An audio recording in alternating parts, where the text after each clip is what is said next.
So it was actually take 3 because I just realized the first one was too blurry. But anyway, you took off the gas cap. And you'll see this kind of a tiny pin looking thing in there. So just kind of put a pen there, jam it, and just pour the liquid in. So that's pretty easy to do. It's not a problem at all. So let's just put this back here.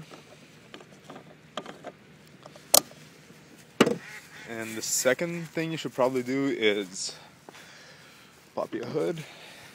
And you guys know this is where another 1/3, well, 1/3 goes into the tank, 1/3 goes into the oil. So just unscrew it, pour 1/3 of the bottle into here, and you're good with that. Now the hardest part of all this is going to be these guys. This is where you're supposed to suck it in. So I'll give you guys a full image of the engine. So one's going to be sucked in through here, and the second part is going to be sucked in through here. So divide the 1/3 of the seafoam between these two. And what you can do is pick up about 3 feet of cable. Not cable, sorry. What the fuck is this shit called?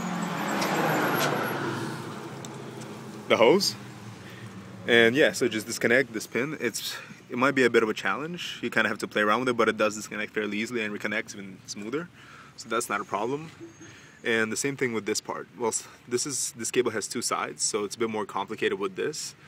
Some people actually move both sides of this and just do a T-fitting and connect it. So what I did is actually I took this part off. I put this side on one part of the T-fitting, then through the T-fitting around the other side, and just sucking the seafoam from there, from the top of the T-fitting. I'll actually show you guys how it works.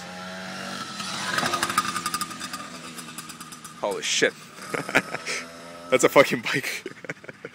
It's a fucking bike with a motor on it. Anyway, so as I was saying, pretty much do this and these parts. So 1/3 of this will be split between these two, so it's pretty easy to do. That's not a problem at all, and I'll show you guys the T-fitting and the hose. Swear to God, this is a fucking beautiful view.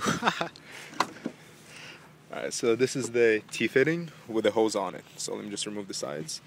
Ooh, it's kind of stuck here. But yeah, I'm not going to rip it out, but this is essentially what it will end up looking like. So for the first one, you can actually just use one piece of hose. For the one at the bottom I showed you, you can just use one piece of hose, connect to the side, and yeah, just suck in the seafoam from there.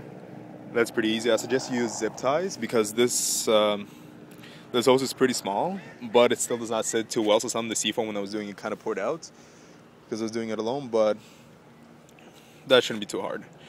And the second one, the up top, I showed you, you pretty much just connect the side, disconnect one side, connect it to here, connect this one on the other side of the pin, and just use the top cable to suck the seafoam through this.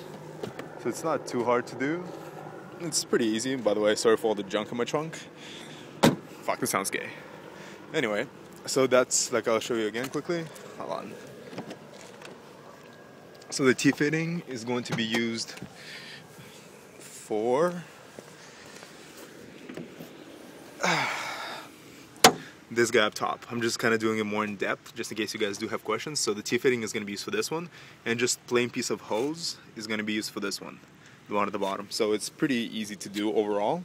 What I recommend is you guys have somebody with you just to rev up the engine to about 2,500, just keeping it there, preventing it from stalling when you do suck in the seafoam from here. So that's pretty much the hardest part. And otherwise everything will go pretty smoothly.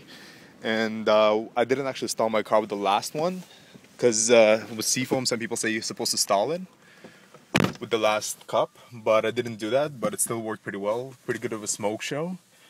And yeah, I'm pretty much done here. Alright guys, happy decarbing.